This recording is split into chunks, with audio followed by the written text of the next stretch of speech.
तो देखो इस सवाल को मैंने 3 तरीके से लिख दिया है, ठीक। अब देखिए 3 तरीके से मैंने इसे क्यों लिखा है, इसलिए लिख दिया है ताकि आपके एग्जाम में जरूरी तो नहीं कि आपका सवाल ऐसा ही लिखा हो, या फिर ऐसा भी लिखा हो सकता है, या फिर ऐसा लिखा हो सकता है। तो इसलिए मैंने आपके इस सवाल को 3 तरीके से लिख दिया है। चलिए अब मैं बहुत सरल तरीका से आपको बताता हूं कि कैसे आपको इन सब सवालों को लगाना है। बहुत सरल तरीके से बताऊंगा, बस don't forget to watch the video till the end. Let's start. तो hey guys, this is Ansu and you are watching topic knowledge. तो देखिए यहाँ पर जो सबसे पहले तरीके से लिखा हुआ है वो यहाँ पर लिखा है कि किसी सरल रेखा की जो दिक्कोज्याएं हैं वो कौन कौन सी हैं, एल है, एम है और एन है, में संबंध आपको बताना है कि इन तीनों में संबंध क्या है, ठीक।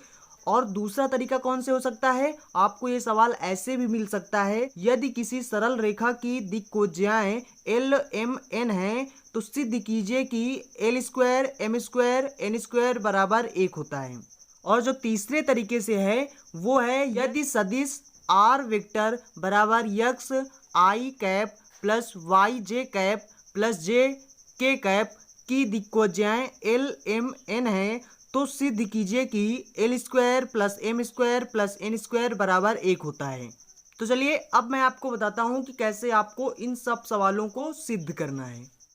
तो देखो इसके लिए मैं आपको सबसे पहले बता दूं कि ये जो दिक्कोज्याएं हैं ये दिक्कोज्याएं क्या होती हैं, ठीक। तो देखिए मान लिया कोई बिंदु हमारे पास ए बिंदु है, ठीक। और यहाँ पर x1 लिखा है, y1 लिखा है और z1 लिखा है, ये हमारा ए बिंदु हो गया। और जो v बिंदु है, ठीक, यहाँ पर लिख लीजिए लेट, ठीक, मान लीजिए। और जो v बिंदु है इसको मान लीजिए x2 और y2 और मान लीजिए z2, ठीक। ये दो आपके बिंदु हैं। अब इसके बाद देखिए दिक्कोज्याएं क्या होती हैं, जब दो बिंदु हों और उनका दिक्कोज्याएं निकालना हो तो आप कैसे निकालोगे। तो देखिए दिक्कोज्याएं जो होती हैं यहाँ पर लिख लीजिए दिक्कोज्याएं, ठीक। तो आपके दिक्कोज्याएं होता है, एक होता है एल, एक होता है एम, एक होता है एन, ठीक। तो सबसे पहले एल बराबर क्या हो जाएगा, तो यहाँ पर एल बराबर हो जाता है, देखिए सबसे पहले देखिए ये x2 में से x1 घटा दीजिए, आपका एल का मान हो जाएगा, ठीक। तो यानी पहला दिक्कोज्या आपको एल का जो मान निकालना है वो कैसे निकालना है, यानी x2 में से आप x1 को घटा दीजिए, यानी आपका पहला दिक्कोज्या निकल आएगा, ठीक। उसके बाद दूसरा क्या होता है, एक होता है एम और एक होता है एन, ठीक। तो ये कैसे निकलेगा, देखिए, और यहाँ पर बटा में ए बी लिख लीजिए, ठीक। अब देखिए यहाँ पर m का मान कैसे निकलेगा, इसी तरह से y2 में से y1 घटा दीजिए तो क्या हो जाएगा, y2 माइनस का y1 बटा में ab हो जाएगा। इसी तरह से n का निकालेंगे तो z2 में से z1 घटा देंगे तो क्या हो जाएगा, z2 में से z1 घटा दीजिए बटा में ab हो जाएगा। तो ये आपका दिक्कोज्या हो जाएगा। तो किसी भी बिंदु से अगर हमें दिक्कोज्या निकालना है तो ऐसे हम निकाल सकते हैं। अब देखिए हमें सिद्ध क्या करना है, तो देखिए यहाँ पर हमें सिद्ध करना है L square plus M square plus N square बराबर 1 होना चाहिए। तो देखिए किसी भी चीज़ को अगर सिद्ध करने का मतलब होता है कि अगर उसका जो एल एच एस यानी लेफ्ट हैंड साइड जो होता है और जो राइट हैंड साइड होता है अगर दोनों बराबर हैं तो इसका मतलब वो सिद्ध हो गया, ठीक। तो चलो सबसे पहले हम यहाँ पर लेफ्ट हैंड साइड ले लेते हैं, अगर हमारा राइट हैंड साइड आ गया तो इसका मतलब ये सिद्ध हो जाएगा। तो देखो हमारा जो लेफ्ट हैंड साइड है वो क्या है, वो है L square plus M square plus N square, ठीक। अब देखिए एल का मान कितना है ये रख दीजिए, एम का मान ये रख दीजिए, एन का मान ये रख दीजिए, यहाँ पर रख दीजिए, आपका सिद्ध होगा। तो देखो एल बराबर क्या था, तो एल बराबर था x2 में से x1 घटा दीजिए बटा ए बी, ये आपका एल का मान था। अब इसमें स्क्वायर लगा, इसको स्क्वायर लगा दीजिए, प्लस में क्या हो जाएगा, एम के स्थान पर था y2 में से y1 घटा दीजिए बटा में ए बी हो जाएगा, ठीक। इसका भी स्क्वायर कर दीजिए। एन का मान क्या था, एन का मान था आपका z2 में से z1 घटा दीजिए बटा में ए बी हो जाएगा, ठीक। इसका भी स्क्वायर कर दीजिए। उसके बाद अब इसको सॉल्व करिए। अब देखिए यहाँ पर क्या हो जाएगा, अब देखिए यहाँ पर हो जाएगा x2 माइनस x1 बटा में ए बी का स्क्वायर हो जाएगा, उसी तरह से यहाँ पर भी क्या हो जाएगा, स्क्वायर हो जाएगा, ठीक। इसको हम अलग अलग कर दिए, ठीक। तो देखिए और देखो प्लस में क्या हो जाएगा और यहाँ पर हो जाएगा इसी तरह से y2 में से y1 का स्क्वायर हो जाएगा और यहाँ पर इसको हम लिख सकते हैं ए बी का स्क्वायर हो जाएगा। ठीक, प्लस में क्या हो जाएगा, अब देखिए Z2 में से Z1 इसको स्क्वायर कर दीजिए बटा में ए बी का स्क्वायर कर दीजिए। ठीक, ये यहाँ पर बीच में क्या लिखा है, प्लस लिखा है। अब देखिए इसका मतलब क्या हुआ, इन तीनों का जब हर बराबर है तो इसको हम कैसे लिख सकते हैं, तो इसको हम ऐसे भी लिख सकते हैं, यानी x2 x1 plus y2 minus y1 का स्क्वायर प्लस में Z2 माइनस Z1 का स्क्वायर और बटा में क्या लिख सकते हैं, इसको एक बार लिखिए यानी ए बी का स्क्वायर। ठीक, ऐसे लिख सकते हैं।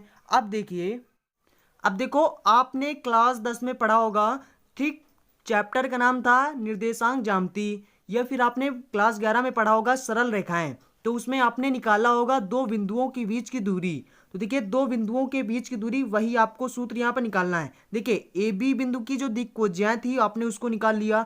अब आपको देखना है कि इनके बीच की जो दूरी है वो क्या है। ठीक, तो दूरी हम कैसे निकालेंगे, तो दूरी का सूत्र जो होता है वो क्या होता है, सबसे पहले अंडर रूट लगा दीजिए। ठीक, यहाँ पर ए बी के बीच का दूरी निकाल रहे हैं तो यहाँ पर लिख लीजिए ए और बी। ठीक, अब यहाँ पर क्या हो जाएगा, ये हो जाएगा, देखिए x2 में से x1 को घटा दीजिए तो x2 माइनस x1 इसका स्क्वायर कर दीजिए, ये दूरी का सूत्र होता है। ठीक, उसके बाद y2 में से y1 को घटा दीजिए, स्क्वायर कर दीजिए, प्लस में अगर तीन, देखो कक्षा 10 में आपने दो बिंदु के सिर्फ पढ़ा होगा, अब आपने जब कक्षा 11 में पढ़ा होगा तो आपको तीन बिंदु मिले होंगे। जब तीन बिंदु हो तो यानी Z2 को Z1 से घटा दीजिए, इसका भी स्क्वायर कर दीजिए। ठीक, तो इस तरह से आपका सूत्र हो जाएगा। अब देखिए अगर हमको ए बी, देखिए दोनों तरफ हम यहाँ पर क्या कर देंगे, सबसे पहले हम वर्ग कर देंगे। जब वर्ग कर देंगे तो क्या हो जाएगा, ए बी का स्क्वायर। जब स्क्वायर यहाँ पर हम करेंगे इसका तो क्या हो जाएगा, इसका जो अंडर रूट है वो हट जाएगा। तो यहाँ पर क्या हो जाएगा, x2 में से x1 का स्क्वायर ये बचेगा, यानी अंदर वाले जितने ये सब बचेंगे। तो y2 माइनस y1 का स्क्वायर, उसके बाद Z2 माइनस Z1 का स्क्वायर हो जाएगा। ठीक, अब देखिए जहां पर ए बी स्क्वायर हो या फिर जहां पर ये हो उसके स्थान पर हम क्या लिख सकते हैं, ए बी का स्क्वायर। ठीक, तो यानी इसके स्थान पर हम अब ये लिख सकते हैं, तो जहां पर ये हो उसके स्थान पर अब इसको लिख दीजिए।